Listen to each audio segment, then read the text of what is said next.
یہ ان کا کانسیپٹ تھا اور یہ ہمارے عقیدے کے بالکل مخالف ہے.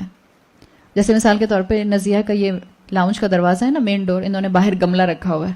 اب آپ دیکھیں کہ وہ آگے لاؤنج میں سے جو آگے دروازہ ہے وہ بند ہو گیا ہے، اور آپ کی کوئی بہت ہی بیسٹ فرینڈ باہر کھڑی ہیں، آپ کو یہاں سے نظر آ رہی ہیں، تو آپ کیا کریں؟ آپ کہتی ہیں اچھا میں ابھی ہمت کرتی ہوں، میں تو اندر آ گئی ہوں نا، میں جاتی ہوں. اور آپ جو ہے وہ بایونک وومن بنی اور آپ نے گملہ ہٹایا اور ان خاتون کو اندر لے کے آ گئی. ہم کریں گے ایسا نزیہ کی اجازت کے بغیر؟ نہیں کریں گے نا. تو ان کا یہ کانسیپٹ بھی ایسے ہی ڈسٹارٹیڈ تھا. ان کا خیال تھا کہ جو سینٹس ہوتے ہیں، جو صوفیز ہوتے ہیں، جو ہماری ڈیفینیشن میں صوفیز ہیں، یہ سینٹس اور یہ اللہ کے کلوزسٹ لوگ جو بھی ایک دفعہ جنت میں پہنچ جاتے ہیں تو اس کے بعد یہ بیک ڈور جنت کا ایکسس پھر ہر ایک کو دے سکتے ہیں. اور جب انسان یہ کانسیپٹ رکھتا ہے تو پھر انسان کا اگلا قدم کیا ہوتا ہے؟ پھر انسان ان سے دعائیں مانگتا ہے، پھر انسان ان کو خوش کرنے کی کوشش کرتا ہے، پھر انسان جو ہے وہی کام کرتا ہے کہ جس سے اس کو پتا چلے کہ اچھا بھائی ان کو خوش کرو تاکہ یہ اللہ کے ہاں ہماری سفارش کرنے کے باعث بن جائیں. تو یہ چیز جو تھی یہ اصحاب کہف سے 3 ان کے اندر عقیدہ جو ہے یہ ڈیرائیو کیا انہوں نے، اور یہ ان کے اندر آنا شروع ہو گیا. اور آج بھی آپ کو یہ جو کیتھولکس کرسچنز ہیں ان میں آپ کو یہ چیز ملتی ہے سینٹ پروٹیکشن کی. اصحاب کہف کے اینگل سے اتنی نہیں ملتی، لیکن ان جنرل کرسچینٹی کے اندر سینٹ پروٹیکشن لینا بہت کامن ہے. اس لیے کہ ویسے بھی آپ جانتے ہیں، آپ میں سے جن لوگوں نے ہسٹری پڑھی ہے یورپین رینیسانس کی اور اس سے پہلے کے علاقے کی، کہ اصل میں کرسچینٹی کس طرح سے جو ہے وہ ڈیرائیو ہوئی ہے، آپ سب لوگ جانتے ہیں کہ وہ وقت تھا کہ جس کے اندر انہوں نے ساری کی ساری پاور پاپ کو دے دی تھی، پال کو دے دی تھی. ہم سب اس چیز کو جانتے ہیں. تو یہ 3 بلیف تھے جو اس واقعے کے ساتھ جو ہیں وہ کرسچن اکاؤنٹ کے اندر ہمیں ملتے ہیں. ان کی کہانی کے مطابق یہ نوجوان تھے اور یہ وہ وقت تھا، میرا بہت دل چاہ رہا تھا کہ میں آپ لوگوں کو وہ ہسٹری بتاؤں ایک سناپسس کی شکل میں کہ جو کرسچینٹی کے اندر ہوئی ہے. جیسے آپ سب نے یورپین رینیسانس کا پڑھا ہوگا، آپ سب کو معلوم ہوگا کہ ایک وہ وقت تھا یورپ کے اندر کہ جس میں ایک بحث ہوتی رہی. جیسے کل ہم نے ڈسکس کیا تھا کہ انیشیلی کرسچنز مونوتھیزم پر تھے، توحید پر تھے. پھر 2nd سینچری کے بعد ان کے اندر ڈیویشن آنا شروع ہوئی اور ان میں بحثیں شروع ہو گئیں کہ عیسیٰ علیہ السلام اللہ کے بیٹے تھے یا عیسیٰ علیہ السلام جو تھے وہ خود اللہ تھے، اللہ گاڈ انکارنیٹڈ ان کا کانسیپٹ ہے. اور یہ کہ عیسیٰ علیہ السلام جو ہیں کیا انہوں نے ہمارے گناہوں کی جگہ سب کی گناہوں کی جو ہے سزا بھگت لی. یہ سب بحثیں ان کے اندر شروع ہو گئی تھیں.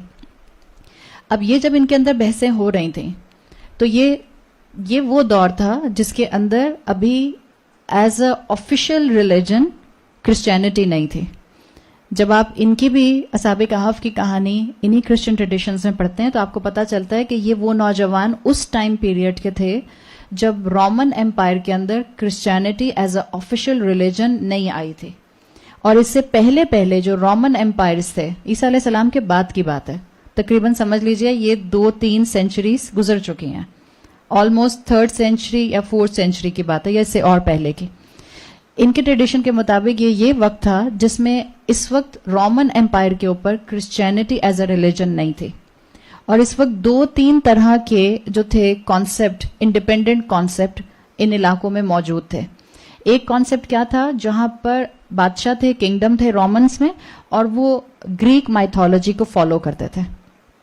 ایک کانسیپٹ ان میں تھا فلسفی، بہت اسٹرانگلی ان میں آگے بڑھ رہی تھی. فلسفی کو ہم سب جانتے ہیں نا کہ یہیں سے یہ اصل میں آگے بڑھنا شروع ہوئی ہے. اور تیسرے ان کے اندر عیسیٰ علیہ السلام کے فالوورز تھے. تو جس وقت میں یہ نوجوان آئے ہیں اس وقت میں پاپولر کلچر جو تھا، جس علاقے کے یہ لوگ تھے، ان کی کہانی کے مطابق یہ اس علاقے میں تھے جہاں کرسچینٹی کو ایز اے ریلیجن نہیں سمجھا جاتا تھا.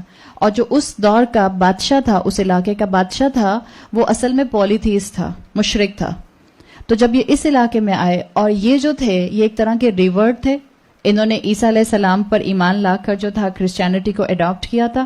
تو یہ وہاں پر تھے جہاں پر بتوں کی پوجا کی جاتی تھی، آئیڈل ورشپنگ تھی.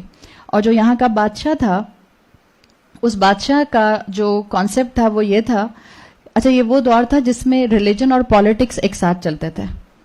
اس لیے کہ جو بادشاہ کا ریلیجن ہوتا تھا وہ سب کو فالو کرنا ہوتا تھا. آپ اپنی لائلٹی کیسے دکھائیں گے بادشاہ کو؟ آپ کو لائلٹی یہ دکھانی ہے کہ جو بادشاہ کا دین ہوگا آپ کو وہی فالو کرنا پڑے گا. تو جو بادشاہ کا دین ہوتا تھا وہی فالو کرنا پڑتا تھا. اور اس دور کا جو بادشاہ تھا اس کے 3 گاڈز تھے جو اکثر آپ کو جو ہے وہ بہت عام گوگل سرچ کریں تو مل جاتے ہیں. اس کے 3 گاڈس تھے, زیوس, اپولو اور ایمیٹی. یہ جو 3 ان کے گریک گاڈس تھے, ان کا کانسیپٹ یہ تھا کہ یہ رومن امپائر کے اصل میں سپورٹر ہیں. انہی کی برکت کی وجہ سے جو ہے وہ کنگ کو جو ہے وہ پوری سلطنت ملی ہوئی ہے, اور جو ان کے سامنے جو ہے وہ اپنی لائلٹی شو کرے گا, اصل میں بادشاہ کے سامنے لائلٹی شو کرے گا. اور جو بادشاہ کے ساتھ لائلٹی شو کرتا تھا اس کو سٹیزن شپ مل جایا کرتی تھی. آپ اب امیجن کریں کہ ایسا ماحول ہے جس میں پالیٹکس اور ریلیجن ایک ساتھ ہے. جو بادشاہ کا ریلیجن ہوگا وہ آپ کو فالو کرنا ہے. آپ امیجن کریں کہ اس وقت جو ہے وہ امریکہ کا صدر جو ہے وہ کرسچن ہے. اب اگر یہی سینیریو آپ وہاں فٹ کر دیں تو پھر مسلمان وہاں نہیں رہ سکتے ہیں اس سینیریو کے اندر, کہ جو بادشاہ کا ریلیجن ہوگا, جو پرائم منسٹر کا ریلیجن ہوگا, وہی باقی سارے ریجیم کو فالو کرنا پڑے گا. یہ کانسیپٹ اس دور کا تھا, آج یہ کانسیپٹ نہیں ہے. تو اس کے لیے انہوں نے کیا کرتے تھے یہ لوگ, کہ یہ ان دونوں چیزوں کو اکٹھا رکھتے تھے. اور کنگ سے لائلٹی شو کرنے کے لیے, جو کنگ تھا, کنگ ڈیوس اس کا نام آتا ہے, اور ڈیوس کو اگر آپ عربی میں ترجمہ کریں تو اس کا ترجمہ کرتے ہیں دقیانوس. آپ اردو میں دقیانوس کس کو کہتے ہیں؟ بیکورڈ کو کہتے ہیں نا, ہم بہت ہی بیکورڈ کو کہتے ہیں. اصل میں دقیانوس کا ترجمہ جو کیا جاتا ہے کنگ ڈیوس کا, یا ڈی سی ایس, دونوں نام اس کے آتے ہیں, DECIUS. اس کے لیے یہ کہتے ہیں کہ یہ بہت ہی ایول کنگ تھا, بہت ظلم کرنے والا کنگ تھا, اسی لیے عربی میں اس کو دقیانوس ترجمہ کیا جاتا ہے. تو یہ جو کنگ تھا یہ ایک مرتبہ اس سٹی آف ایفیسس میں آیا, اور جب یہ آیا تو اس نے لوگوں کی لائلٹی لینے کے لیے یہ اپنے ساتھ پورے اپنے اسٹیچوز لے کر آتا تھا. وہی 3 اسٹیچوز جو ان کے فالس گاڈس ہیں, یہ 3 اسٹیچو لے کر آیا اور شہر کی پرومیننٹ جگہ کے اوپر وہ اسٹیچوز رکھ دیے گئے. اب اس کا مطلب یہ تھا کہ اب لوگ آہستہ آہستہ آئیں گے اور اس اسٹیچو کے سامنے جو ہے جو بھی رسپیکٹ کا طریقہ ان کا تھا وہ شو کریں گے, تاکہ پتہ چلے کہ یہ سارے کے سارے بادشاہ کے ساتھ ہیں. اب یہی اسی طریقے سے وہ اسٹیچوز بڑے جائنٹ لائے گئے. زیوس کا اسٹیچو وہی ہے جو آپ کو اکثر نظر آتا ہے کتابوں کے اندر, جو ایک بڑا جائنٹ اسٹیچو جو ہے وہ چیئر کے اوپر بیٹھا ہوا ہے, بہت پرومیننٹ نظر آتا ہے آپ کو اگر آپ ہسٹری کی کتابیں پڑھتے ہیں. تو یہ 3 اسٹیچوز لائے گئے اور شہر کے پرومیننٹ جگہ پہ رکھے گئے تاکہ لوگ آئیں اور اپنی لائلٹی شو کریں. اب کیونکہ آپ کو بتایا کہ ریلیجن اور پالیٹکس اکٹھے ہوتے تھے, تو یہ صرف اسٹیچوز جو آتے تھے یہ صرف ایسے لا کے کھڑے نہیں کر دیے جاتے تھے, پوری ساتھ میں فورسز آتی تھیں. آپ امیجن کریں نا کہ کوئی چیز جو ہے وہ گورنمنٹ, ہمارے ہاں تو VIP جس طرح سے موومنٹ ہوتی ہے آپ کو اندازہ کر لیجیے, تو اسٹیچوز کی بھی VIP موومنٹ ہوتی تھی. تو جب اسٹیچوز رکھے جاتے تھے تو آس پاس سب سپاہی کھڑے ہوتے تھے, سولجرز کھڑے ہوتے تھے, اور ان سولجرز کے ساتھ ایک طرح پریشر ڈیولپ کیا جاتا تھا تاکہ سارے آئیں اس علاقے کے لوگ اور اپنی لائلٹی شو کریں ان اسٹیچوز کے ساتھ اور الٹیمیٹلی بادشاہ کے ساتھ. تو ہوا یہ کہ اس علاقے میں یہی نوجوان تھے جو اصل میں مونوتھیزم کے اوپر تھے, جو شرک نہیں کرنا چاہتے تھے, اور جن کے لیے جن کا بیلیف تھا کہ عبادت صرف ایک اللہ کی جاتی ہے. اب جب باری باری سب لوگوں کو بلایا گیا تو ان کی بھی باری آئی, اور جب ان کو بلایا گیا تو انہوں نے ان اسٹیچوز کے ساتھ ریسپیکٹ شو کرنے سے انکار کر دیا. اب امیجن کریں کہ آپ کے سامنے جو ہے وہ ٹرمپ کھڑا ہو اور آپ سے کہا جائے کہ جائیے ٹرمپ کے لیے چائے بنا کے لائیے. آپ کہیں میں بنا کے نہیں لا رہی, تو جو ٹرمپ کے آس پاس اس کے باڈی گارڈز کھڑے ہوں گے وہ آپ کو کیا حشر کریں گے؟ واللہ عالم, اللہ بہتر سمجھتا ہے. ایک انسان سے آپ کیا توقع کر سکتے ہیں؟ بہرحال تو جب انکار کیا اس نے ان نوجوانوں نے کہ ہم ان بتوں کو رسپیکٹ شو نہیں کریں گے, تو ظاہر بات ہے جو اسٹینڈنگ آرمی تھی بادشاہ کی وہ سب کے سب اوفینڈیڈ ہو گئے, بادشاہ اوفینڈیڈ ہو گیا. تو پھر انہوں نے کہا کہ ٹھیک ہے, ان کو فوراً پکڑا جائے اور ان کو پکڑ کے جیل میں ڈال دیا جائے, اس لیے کہ انہوں نے ٹریزن کیا ہے. جب آپ بادشاہ سے غداری کریں گے, جب آپ بادشاہ کی بات نہیں مانیں گے تو this is an act of treason, اور آپ نے ٹریزن کیا ہے تو اس کا مطلب یہ ہے کہ اب آپ کو جیل میں ڈالا جائے گا اور آپ کو ایگزامپل بنایا جائے گا تاکہ آئندہ کبھی کوئی اس معاشرے کے اندر بادشاہ کے خلاف غداری نہ کر سکے. تو ان کو پکڑ کے جیل میں ڈال دیا گیا ان کی کہانی کے مطابق. اس کے بعد ہوا یہ کہ سم ہاؤ کسی طرح سے یہ بتاتے ہیں اپنی کہانی میں کہ یہ جو نوجوان تھے یہ جیل سے اسکیپ کر گئے, اور جب یہ جیل سے بھاگ گئے تو جیل سے بھاگنے کے بعد سم ہاؤ یہ ایک غار میں جا کر رک گئے. اب کیونکہ جو کنگ تھا, کنگ ڈیسیس, یہ بہت ہی کرول کنگ تھا, اور اس طرح سے جو تھا اس کو بہت برا بھی لگا کہ جس نے میرے خلاف غداری کی, مجھ سے لائلٹی شو نے کی, وہ بھاگ بھی گئے. تو اس نے ساری طرف اپنی فوجیں دوڑا دیں کہ ان لوگوں کو سرچ کیا جائے, ان کو ڈھونڈا جائے کہ یہ کہیں اسکیپ نہ کر جائیں. بہرحال کچھ عرصے کے بعد ان لوگوں کو یہ نوجوان ملے, اور جب یہ ان کو نوجوان ملے تو ایک کیو میں تھے, اور یہ کیو میں بہت گہری نیند سو رہے تھے.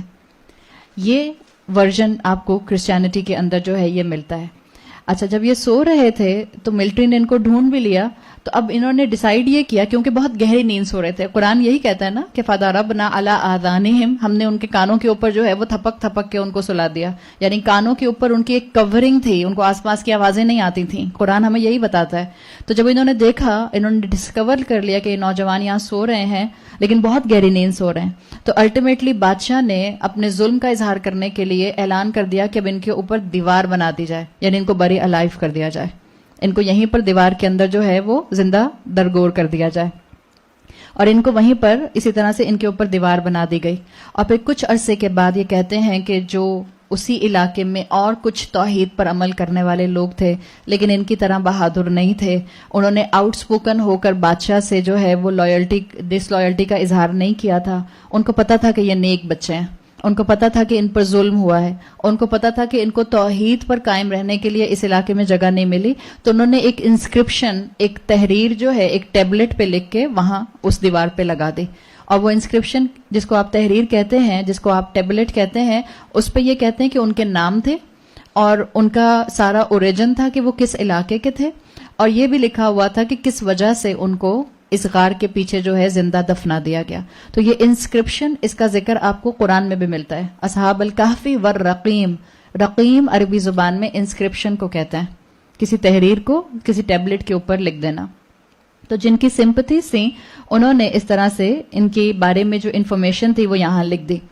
ایڈیشنلی ان کی کہانی میں جو کتابوں کے اندر ملتا ہے وہ یہ ملتا ہے کہ یہ نوجوان جو تھے جب یہ اسکیپ کر رہے تھے تو ان کی ایک طرح سے ایک ول تھی جو کسی نے سنی تھی، یا ایک دعا تھی یا ان کی پرے تھی جو کسی نے سنی تھی. اور وہ کیا تھی؟ We beseech you good shepherd. انہوں نے اللہ سے دعا کی، we beseech you good shepherd who has chosen his servants guide your flock from this wolf who has thirst for blood. اب یہ shepherd کس کو کہہ رہے ہیں؟ we beseech you good shepherd. کس کو کہہ رہے ہیں؟ اللہ کو کہہ رہے ہیں. shepherd اللہ کو کہہ رہے ہیں. who has chosen his servants guide your flock. اصل میں یہ اللہ یا جیزس کو کہہ رہے ہیں. اور guide your flock، flock کس کو کہہ رہے ہیں؟ اپنے آپ کو flock کہہ رہے ہیں، اپنے آپ کو sheeps کہہ رہے ہیں. جس نے اپنے آپ کو flock کہا اور جو اس wolf سے بھاگ رہے ہیں جو کہ blood thirsty ہے. اور wolf کو کس کو کہہ رہے ہیں؟ اس کنگ کو کہہ رہے ہیں. تو ولف انہوں نے کہا کنگ کو، اور خود کو انہوں نے شیپ کہا. اور اللہ، یا کیونکہ وہ کرسچن کریڈ تھا لیکن کیونکہ اللہ نے ان کا ذکر کیا ہے قرآن کے اندر اور اللہ نے ان کو مومن بنا کے شو کیا ہے، تو اللہ تعالیٰ یاد رکھیں مومنین کو اگزامپل بنا کر اچھی طرح سے شو کرتے ہیں. ہم یہ بلیف نہیں رکھتے کہ یہ اصحاب کہف جو تھے یہ عیسیٰ علیہ السلام کو اللہ کا بیٹا کہنے والے تھے. آج کرسچنز ان کے ساتھ یہ ایسوسیٹ کرتے ہیں، اس لیے یہ جملہ ان کا لکھا ہوا ہے، یہ بائبل کا لکھا ہوا جملہ نہیں ہے. تو یہ جو کہ کہہ رہے ہیں وی بیسیچ یو گڈ شیپرڈ، اصل میں یہ شو یہ کرنا چاہ رہے ہیں کہ یہ انہوں نے عیسیٰ علیہ السلام کو کہا تھا کہ عیسیٰ علیہ السلام کیونکہ اللہ کے بیٹے ہیں تو ہم نے عیسیٰ علیہ السلام سے دعا کی تھی. تو اب آپ کانسیپٹ دیکھیں، شیپرڈ، شیپ اور ولف. شیپرڈ اپنی شیپس کو ولف سے بچانے کے لیے کیا کرتا ہے؟ شیپرڈ ڈاگ رکھتا ہے. صحیح. تو اس کہانی میں 7 سلیپرز کے ساتھ اور کیا آ گیا؟ وہ شیپرڈ ڈاگ آ گیا. اس لیے آپ کو ان کی تصویروں کے اندر جو ہے جو چرچز میں ملتی ہیں اس میں وہ شیپرڈ ڈاگ بھی مل جاتا ہے کہ انہوں نے اللہ سے دعا کی تھی کہ اللہ ہمیں وہ حفاظت کرنے والا جو ہے ایک کتا دے دے جو ہماری اس کنگ سے حفاظت کرے گا. تو یہ سارا واقعہ جو ہے آپ کو اس طرح سے ملتا ہے. اور پھر یہ لکھتے ہیں کہ اسی طرح کچھ سال گزر گئے. کتنے سال گزرے یہ آپ کو کرسچن اکاؤنٹ میں بھی نہیں پتا چلتا. کچھ لوگ کہتے ہیں 400، کچھ کہتے ہیں 300، کچھ کہتے ہیں 120، کچھ کہتے ہیں 140. تو ڈفرینٹ نمبر آپ کو ملتا ہے. ان کا کہنا یہ ہے کہ یہ ڈسکور کیسے ہوئے. اب آپ دیکھیں یہ ساری ڈیٹیل، اتنی ڈیٹیل قرآن نہیں بتاتا. قرآن بالکل 3 الفاظ میں کہانی سنا دیتا ہے. یہ کہتے ہیں کہ یہ ڈسکور کیسے ہوئے. ایک مرتبہ ایک شیپرڈ ہی تھا جو اپنا جانوروں کا شیڈ بنانے کے لیے پتھر تلاش کر رہا تھا، اور وہ پتھر تلاش کرتے کرتے اس غار کے پاس پہنچ گیا. اس نے دیکھا اب جو دیواریں بنتی تھیں، سیمنٹ تو نہیں ہوتے تھے نا اس دور میں، تو پتھروں سے دیواریں بنتی تھیں. اس نے دیکھا کہ ایک بڑا سا پائل جو ہے وہ غار کے اندر جو ہے وہ پتھروں کا ہے جس کو گلو کیا گیا ایک ساتھ. تو اس کو وہ پتھر اپنے شیڈ بنانے کے لیے بہت ہی اچھے لگے. اس نے توڑ توڑ کے وہاں سے وہ پتھر اپنی کارٹ میں ڈالنے شروع کیے.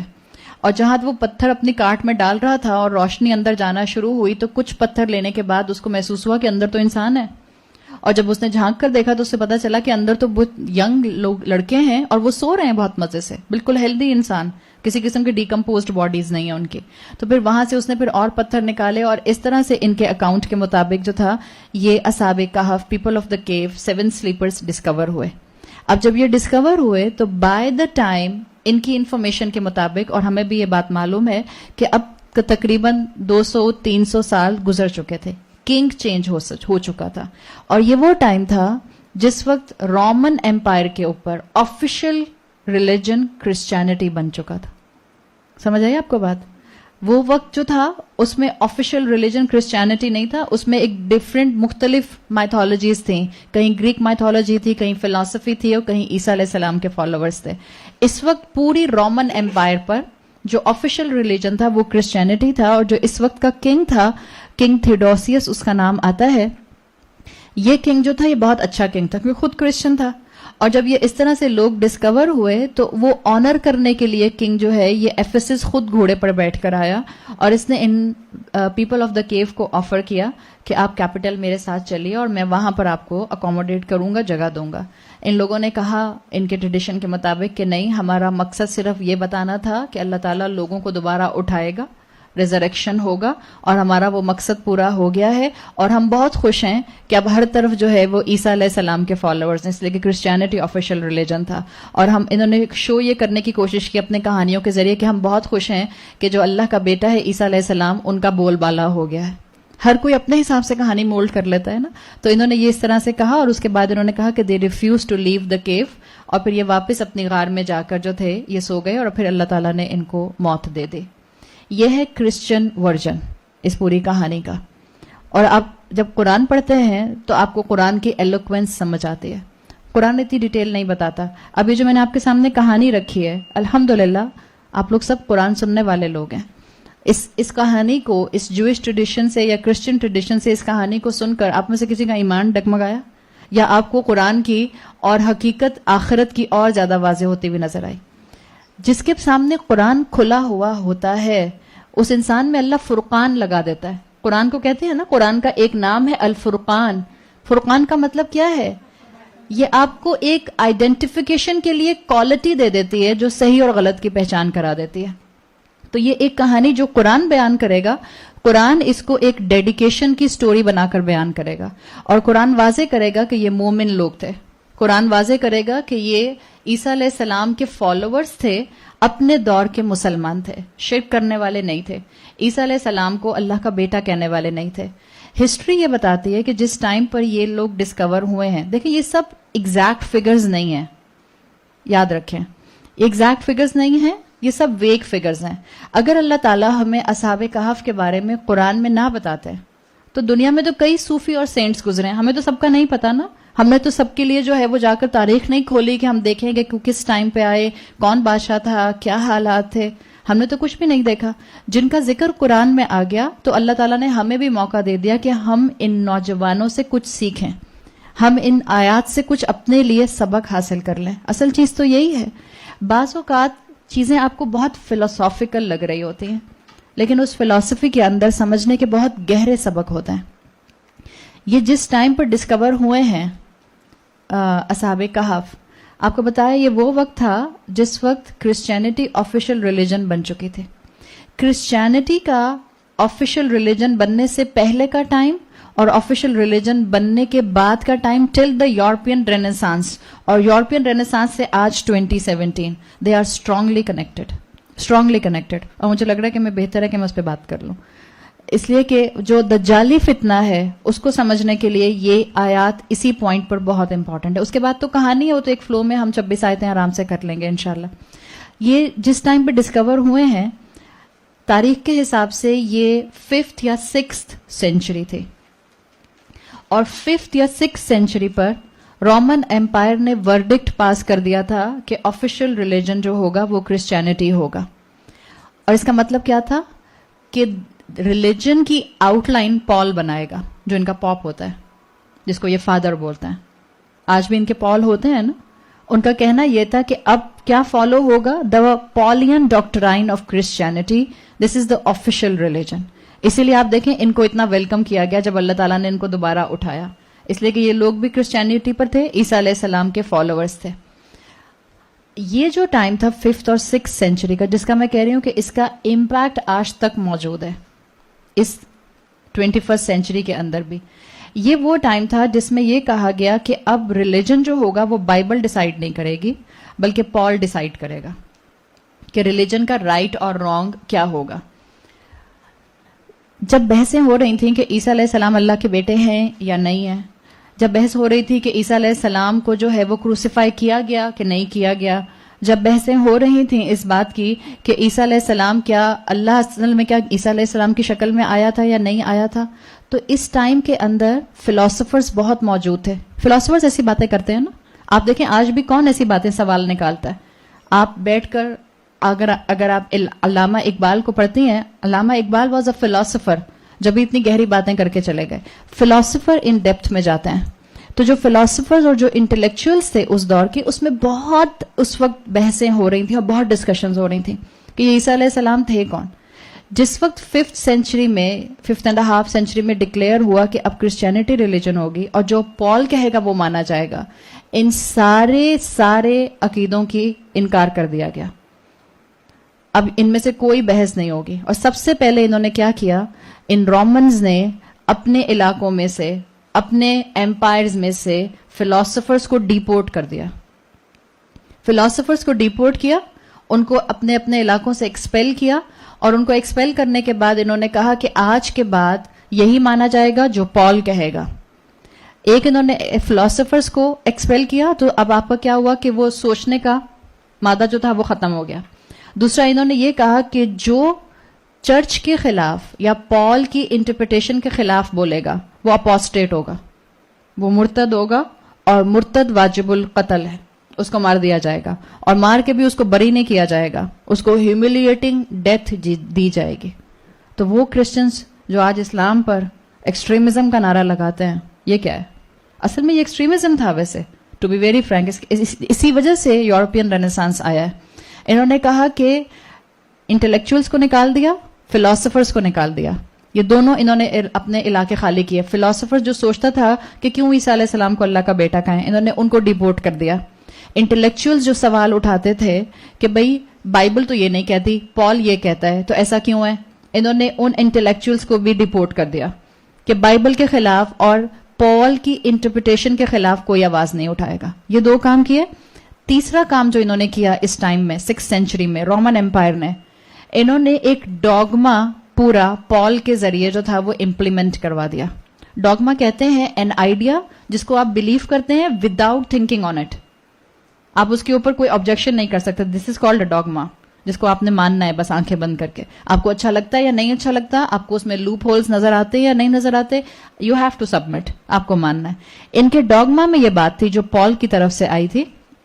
نمبر 1, وہ جو کانسیپٹ ہے گاڈ از 3:1 اور 1:3, یہ وہاں سے کانسیپٹ آیا. یعنی اب سب یہ مانیں گے کہ اللہ, عیسیٰ علیہ السلام اور روح القدس یعنی جبرائیل علیہ السلام, یہ سب ایک ہی لائن میں ہیں.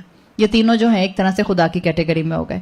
یہ وہ ٹائم تھا جس میں انہوں نے یہ کہا کہ جیزس کو ہم گاڈ مانیں گے, یہ ڈوگما کا حصہ تھا.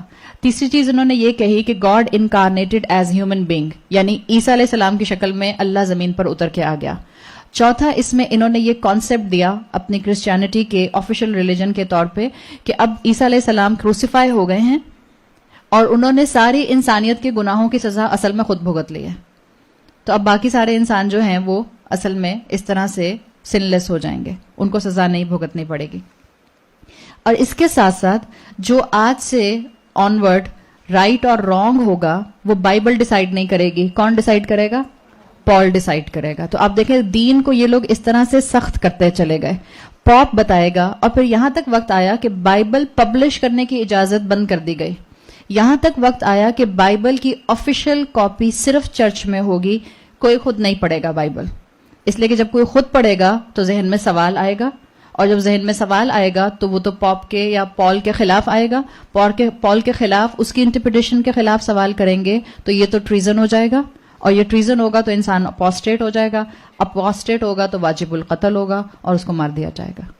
تو جب یہ سارے حالات ہوئے, ان سب کے اندر یہ اتنا آپریشن تھا, دس واز ریلیجیس آپریشن, کہ لوگوں کو بائبل پڑھنے سے روک دیا گیا.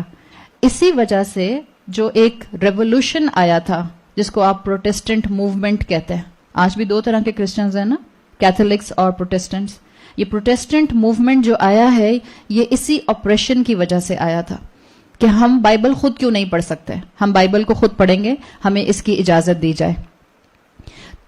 اور ان کا خیال یہ تھا جو کیتھولکس تھے کہ جو پاپ ہوتا ہے اصل میں وہ سن لیس ہوتا ہے, وہ گناہ نہیں کر سکتا ہے, تو وہ جو کہے گا اس کی بات مانی جائے گی. وہ فیبل سمجھتے تھے اس کو, انفیبل کہتے تھے کہ یہ انفیبل ہے.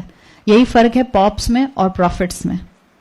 انبیاء غلطی کر سکتے ہیں, ہاں صرف فرق یہ ہے کہ جب انبیاء غلطی کرتے ہیں تو انسان ان کو کریکٹ نہیں کرتا. کون کریکٹ کرتا ہے ان کو؟ اللہ کریکٹ کرتا ہے ان کو.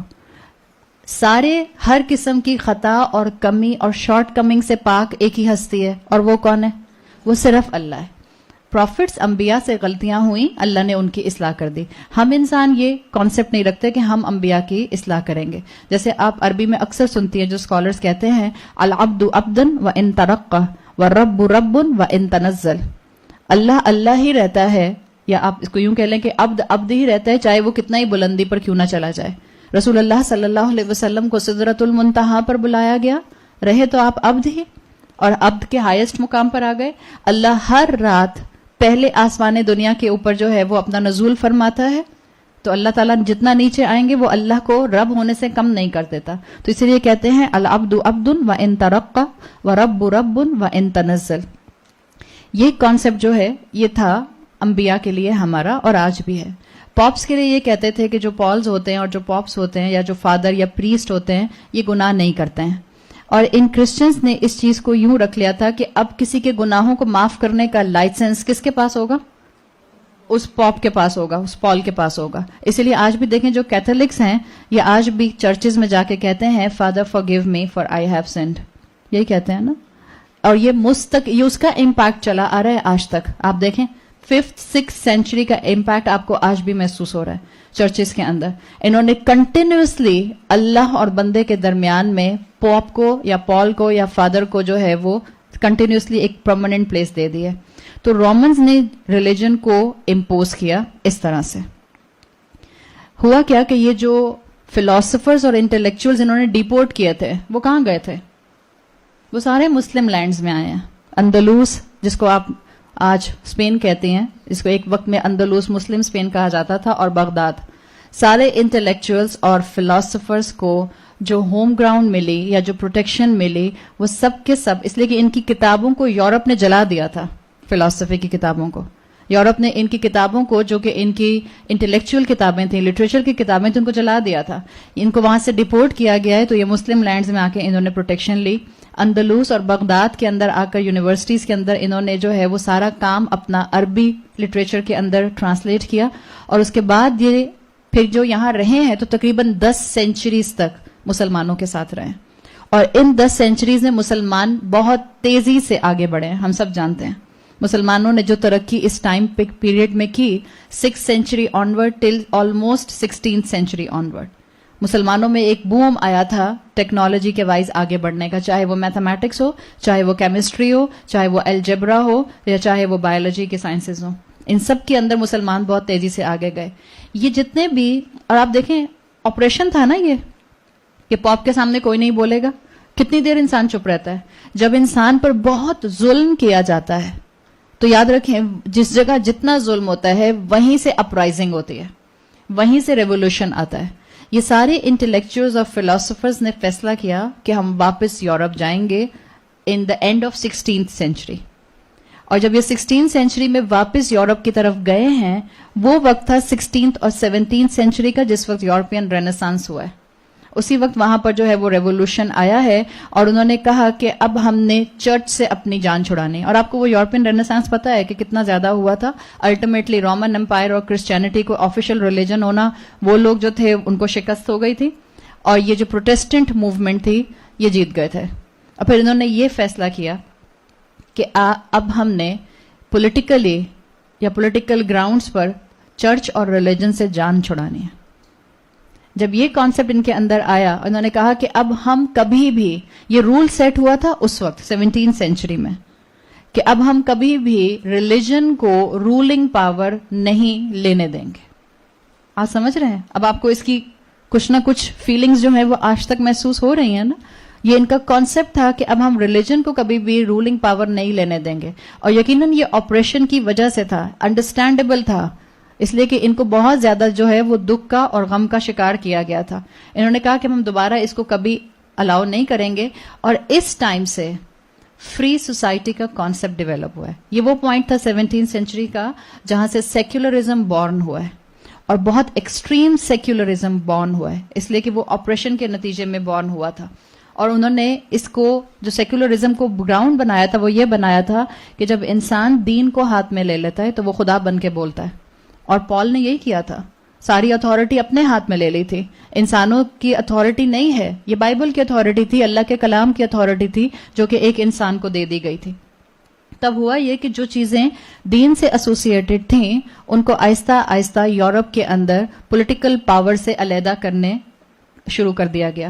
اور ہوا یہ کہ انہوں نے پروٹیسٹنٹس نے یہ موومنٹ شروع کی کہ دیکھیں آپ کئی ہزار سال سے دین پڑھ رہے تھے, آپ کئی ہزار سال سے, کیونکہ پاپ کے انڈر تھا نا 10 سینچریز میں, تو انہوں نے کہا آپ 1000 سال سے دین پڑھ رہے تھے, کیا انوینشنز ہوئیں, کیا ڈسکوریز ہوئیں, کچھ بھی تو نہیں ہوا, تو کیا کرنا چاہیے. اس کا مطلب ہے, انہوں نے کہا اس کا مطلب ہے کہ اللہ یقیناً بڑا ہے, ہاں لیکن religion is a personal matter. یہاں سے شروع ہوا یہ جو آج ہمارے بچے بولتے ہیں, یہ 17 سینچری کی بیماری ہے جو یہاں تک پہنچی ہے. پروٹیسٹنٹ موومنٹ نے یہ بات شروع کی کہ religion is a personal matter. بات کیا ہے, اللہ بڑا ہے, لیکن اللہ آنکھوں سے تو نظر نہیں آتا. کائنات کو دیکھیں, کائنات کتنی بڑی ہے, اور کائنات کو ایکسپلور کریں. تو کیا ہوا کہ فلسفی کو ایک طرف کر دیا گیا, ریلیجن کو ایک طرف کر دیا گیا, تھیولوجی کو ایک طرف کر دیا گیا, اور انہوں نے کہا let's study chemistry, let's study physics. اور جب انہوں نے فزکس پڑھنی شروع کی اور کیمسٹری پڑھنی شروع کی تو کیا ہوا, جب آپ پڑھتے ہیں اور آپ آگے اس میں سمجھ حاصل کرتے ہیں تو ڈسکوریز ہوتی ہیں. اور جب ڈسکوریز ہوتی ہیں, آپ کسی جگہ کوئی چیز آپ علم حاصل کر رہے ہو اور آپ کا ریزلٹ بہت اچھا آ رہا ہو, تو کیا ہوتا ہے, آپ کا اور پڑھنے کا دل چاہتا ہے, آپ انکریج ہوتے ہیں. تو جب اس طرح سے ڈسکوریز ہوئیں اور جب اس طرح سے لوگوں کو انکریجمنٹ ملی تو انہوں نے اس کو اور کائنات کو ایکسپلور کرنا شروع کیا.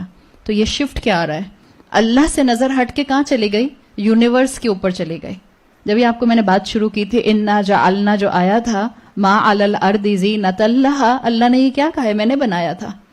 آج دنیا کیا کہتی ہے, مدر نیچر, فادر ٹائم. اللہ کا نام اومٹ ہے کہیں سے, اللہ کا نام نہیں آتا.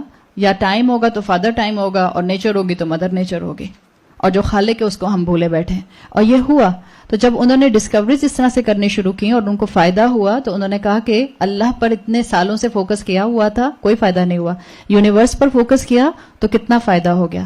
تو یہ وہ ٹائم تھا 17 سینچری کا جس میں سائنٹیفک فیلڈز تیزی سے یورپ میں ڈیولپ ہونا شروع ہوئی ہیں. یونیورسٹیز نے دوبارہ سے پاور لی وہاں پہ, اور دوبارہ سے وہاں پر جو ہے وہ اکیڈیمیا بڑھنا شروع ہو گیا. اور یہ آج اس وقت کا امپیکٹ آپ کو آج تک محسوس ہوتا ہے کہ آج بھی scientific fields most respected fields سمجھی جاتے ہیں. اور یہ امپیکٹ صرف یورپ میں یا پوری دنیا میں ہے, یہ پوری دنیا میں ہے, اور ہم مسلمانوں کے اندر بھی ہے. اور we are still testing the test of that revolution. یہ اسی ریولیوشن کا امپیکٹ ہے کہ آج بھی لوگ سائنس سے امپریس ہوتے ہیں. آج بھی اگر کوئی بچہ سوشل سائنسز پڑھ رہا ہوتا ہے, اس کے مقابلے میں ایک بچہ میڈیسن پڑھ رہا ہوتا ہے, تو سمجھا جاتا ہے کہ سوشل سائنسز والا اوہو اس کو کیا محنت کرنی پڑتی ہوگی بیچارے کو, اور میڈیسن والا اللہ بیچارہ دن رات پڑھتا ہوگا. حالانکہ علم سارے علم ہے, محنت ہر بچے کی اپنے حساب سے ہوتی ہے, لیکن ہمیں یہ جو امپیکٹ اپنے آس پاس نظر آتا ہے, ایون مسلمانوں میں بھی. آج کسی مسلمان کا بچہ کہتا ہے جب اس کے جو ہے وہ کریئر سٹارٹ ہو رہا ہے اے لیولز کے بعد, اور وہ کہتا ہے اماں میں مفتی بنوں گا, اماں کو تو پہننے کا ٹینک آنا شروع ہو جائیں گے. اے لیول کرنے کے بعد تم مفتی بنو گے, اماں کہیں گی تو بیٹا تم کامیاب کیسے ہوگے, تو پھر تم دنیا میں ایک اچھے انسان کیسے بنو گے, سو پھر تم دنیا کو جو ہے وہ اپنا گھر کیسے چلاؤ گے کل کو بڑے ہو کے. بڑی بڑی ہم دیندار مائیں بھی ہمارے بھی پیر ہل جاتے ہیں. آپ کا بچہ اے لیولز میں اسٹریٹ 3-4 اے اسٹارز لے کر آتا ہے, اے اسٹارز تو اے لیولز میں آتے نہیں, 3 A's لے کر آتا ہے, اور وہ آپ سے کہتا ہے کہ اماں میں تو بس اب مفتی بننے جا رہا ہوں. تو اماں کی تو حالت بری ہو جائے گی نا, بی پی لو ہو جائے گا. یہ کیوں ہے؟ ہم کہتے ہیں ڈاکٹر بنو, انجینئر بنو, اور ڈاکٹر انجینئر تو ہمارے خاص طور پہ ہمارے معاشرے کے اندر جو ہے وہ سب سے فیوریٹ ٹرم ہے نا. جو ڈاکٹر بن گیا لگتا ہے اس کو تو جنت الفردوس کا سرٹیفکیٹ مل گیا, اور جو بیچارہ جو ہے وہ آرٹسٹ بن گیا ہیں تم آرٹسٹ, اللہ رحم کرے تمہاری بیوی پر.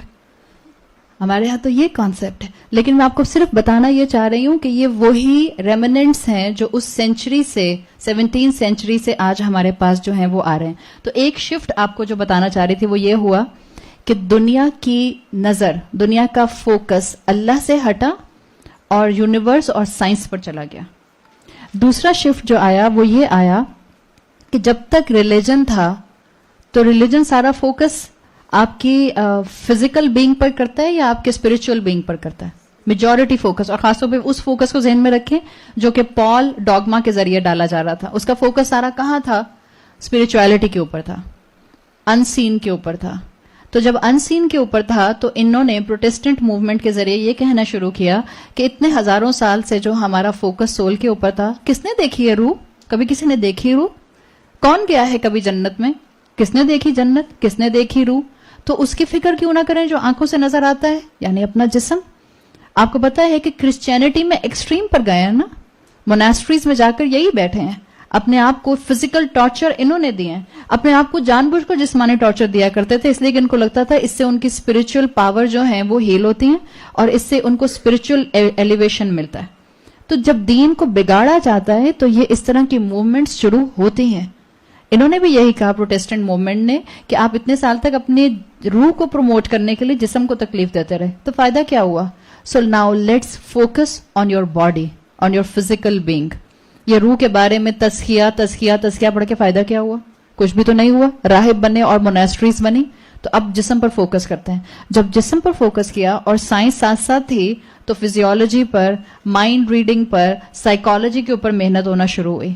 جب جسم کے اوپر, انسان کی باڈی کے اوپر فوکس گیا تو کیا ہوا؟ میڈیسن ڈیولپ ہوئی. انسان کے جسم کو کون سی خوراک فائدہ دیتی ہے, کون سی نقصان دیتی ہے, یہ کانسیپٹ آنا شروع ہو گیا. تو جو دوسرا شفٹ آیا پوری ہیومینٹی میں, اور یہ یورپ کا امپیکٹ پوری دنیا میں گیا ہے, جو دوسرا شفٹ آیا ہیومینٹی میں وہ کیا آیا کہ آپ کا فوکس روح سے ہٹ کر جسم پر چلا گیا, اور صرف روح کا اتنا پارٹ رہ گیا کہ جب کسی کو ٹرمینل ڈیزیز ہو جائے تب وہ اللہ اللہ کرنا شروع کر دے. ہمارے ہاں بھی یہی ہے نا, ہمارے ہاں سارے 70+ حج کرنے کیوں چل پڑتے ہیں؟ I am so sorry to say, مگر یہ کہ اللہ کی توفیق شکر ہے 70 سال میں مل گئی, نہ ملتی تو کیا کرتے. بٹ ان جنرل زیادہ تر جو پاکستانی جاتے ہیں اس میں 70+ لوگ ہوتے ہیں جن سے سامان اٹھانا تو دور کی بات چلا ہی نہیں جا رہا ہوتا. کیوں؟ اس لیے کہ اب تو مرنا ہی ہے, چلو اب اللہ کو یاد کر لو. آج کرسچینٹی کے اندر بھی یہی کانسیپٹ ہے. ان کے بعض ہاسپٹلس کے اندر وہ چیپل ایریاز بنے ہوتے ہیں, جب کسی کو ٹرمینل ڈیزیز ہو جاتی ہے تو پھر وہ پاپ کے حوالے اس کو کر دیتے ہیں, اب آپ اس کی اسپرچل ہیلنگ کریں, اب آپ اس کو اسپرچولی گروم کریں. یہ کانسیپٹ ہمارے اندر بھی موجود ہے. ہم کہتے ہیں ابھی تو جوان ہو, ابھی کیا ضرورت پڑی ہے دین پر اتنی محنت کرنے کی, جب 70 سال کی ہوگی تو لگا لینا دین پہ وقت, یہ تو ہنسنے کھیلنے کے دن ہے, کھیلنے کودنے کے دن ہے. ہم ہی اپنے بچوں کو یہ باتیں کہہ رہے ہوتے ہیں نا. تو یہ شفٹ آیا ہے اس طرح سے کہ فوکس روح سے ہٹا کر جسم پر کر دیا گیا. تیسرا شفٹ جو آیا وہ کیا آیا, کیونکہ یہ جو اسپرچویلٹی کی باتیں تھیں اور جو پال کے ذریعے ڈاگما دیا جاتا تھا وہ یہ دیا جاتا تھا, آخرت کا کانسیپٹ تھا, اور ان کے اندر یہاں تک کانسیپٹ تھا کہ جو ان کی ننز ہوتی تھیں ان کو یہ کانسیپٹ دیا جاتا تھا کہ کیونکہ دنیا میں شادی نہیں کرتی تو آخرت میں ان کی جو میرج ہے وہ عیسیٰ علیہ السلام سے کر دی جائے گی, تو ان کو بہترین جنت ملے گی. ان کو یہ کانسیپٹ دیا جاتا تھا. تو یہ پروٹیسٹنٹ موومنٹ کے بعد انہوں نے کہا کس نے جنت دیکھی ہے؟ آنکھوں سے تو, سر کی آنکھوں سے تو دنیا نظر آتی ہے, تو اس دنیا کو کیوں نہ جنت بنائے, اتنے تو ریسورسز اللہ نے دیے ہیں. تو انہوں نے ایک اپنا فارم, اپنا ورژن آف جنت دنیا کو بنانے کی کوشش کی. ہمارے لگژوریس لائف سٹائلز اور ہمارے لیونگ سٹینڈرڈز, کہ ہم اپنی دنیا کو جنت بنانے کی کوششوں میں نہیں لگے ہوئے. کمفرٹیبل سے کمفرٹیبل گھر بن جائے, بس اسی میں لوگ لگے ہوئے ہیں. خواتین گھروں سے نکل نہیں پاتی ہیں, کیوں؟ ٹائم ہی نہیں ہے گھر کو سنوارنے میں اور ڈسٹنگ کروانے میں, اور کرسی کو ادھر سے ہٹا کر 2 انچ ادھر کرنے میں, اور صوفے کو جو ہے وہ ایک جگہ سے ہٹا کر دوسرے پیڈسٹل کے اوپر رکھنے سے. اسی میں زندگیاں گزر رہی ہیں. انہوں نے کہا کہ دنیا پر فوکس کیا جائے اور دنیا کو جنت بنایا جائے. میں کنڈیم نہیں کر رہی, مگر جب آپ ان اینگلز کے ساتھ دنیا کو دیکھتے ہیں, یہ جتنے بھی ریزورٹس بن رہے ہیں ملیشیا میں, انڈونیشیا میں, سری لنکا میں, اور ان ریزورٹس کی جب وہ ٹورزم کے لیے ویڈیوز بنا کر فلوٹ کرتے ہیں, آپ کو کسی جنت سے کم لگتی ہیں وہ؟